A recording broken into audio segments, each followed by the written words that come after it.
হবে, এটা আমাদের দেশের মানুষ বোঝেই না। তারা আবার পিয়ার কি জিনিস ভাই, যারা এখনো ইভিএম এ ভোট দিতে পারে না, বোঝে না মতো, তারপরে ইভিএম ভোট দেয় না, তার পিয়ার বুঝবে কি করে? এই কিন্তু আদালত থেকে দূরে সরে যেতে হবে।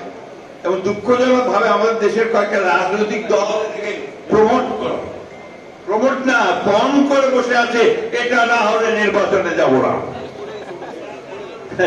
এখন কি বলবো বলেন, এই দেশের মানুষ যেটাতে অভ্যস্ত সেই ভোটের ব্যবস্থা করেন, তার প্রতিনিধিত্বের ব্যবস্থা করেন, তাদের প্রতিনিধিত্ব থাকে, রিপ্রেজেন্টেশন থাকে, সেই পার্লামেন্টের নির্বাচনের ব্যবস্থা করেন, তাহলে সমস্যাগুলো সমাধান হবে না।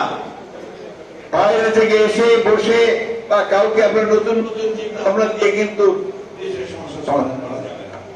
আমরা পরিষ্কার করে বলতে চাই, আমরা চাই অবিলম্বে সংস্কারগুলো শেষ করুন, অবিলম্বে এই একটা আছে আপনার সনদ ঘোষণা, সেই সনদও ঘোষণা করুন। আর দয়া করে নির্বাচনের যে তারিখটা নির্ধারণ করেছেন আমাদের ভারপ্রাপ্ত চেয়ারম্যান জনাব তারেক রহমানের সঙ্গে লন্ডনের বৈঠকে বসে, যেটাতে জাতীয় অনুপ্রাণিত হয়েছে, আশান্বিত হয়েছে, সেই সময়টাতে নির্বাচন দিন, মানুষ তার অধিকারটা ফিরিয়ে দিন, ভোটের অধিকার ফিরিয়ে দিন। শুধু জুলাই মাসে পান দিল, তার মূল্যটা কি, তার দামটা কত? আমরা খুব খুশি হই যখন দেখি একটা পজিটিভ নিউজ পত্রিকার মধ্যে আমাদের রিপোর্ট ভাই সব নেগেটিভ কথা বলে গেছেন, কিছু ভালো দেখছেন না। আমি কিন্তু কিছু ভালো দেখছি।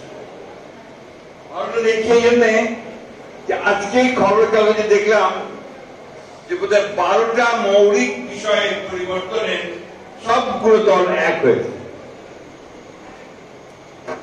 This is a positive step. এবং ধন্যবাদ জানাই ডক্টর আলী রিয়াজকে, তিনি অত্যন্ত পরিশ্রম করে তার টিমকে নিয়ে ওই জায়গাটা আসার চেষ্টা করেছেন। আমাদেরকে অনেকে খোটা দিয়ে কথা বলে যে আমরা সংস্কার চাই না, সংস্কারের চিন্তা নেই তো আমাদের, সংস্কারের শুরুটা আমাদের দিয়ে।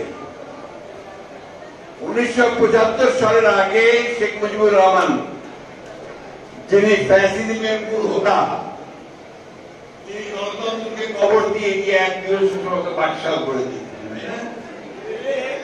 সেই বাকশাল থেকে ফিরিয়ে বহুদলীয় গণতন্ত্র নিয়ে এসে মাল্টি পার্টি সিস্টেম, এই গণতান্ত্রিক ব্যবস্থাটা চালু করেন কে বলেন? জিয়াউর রহমান, আমাদের দলের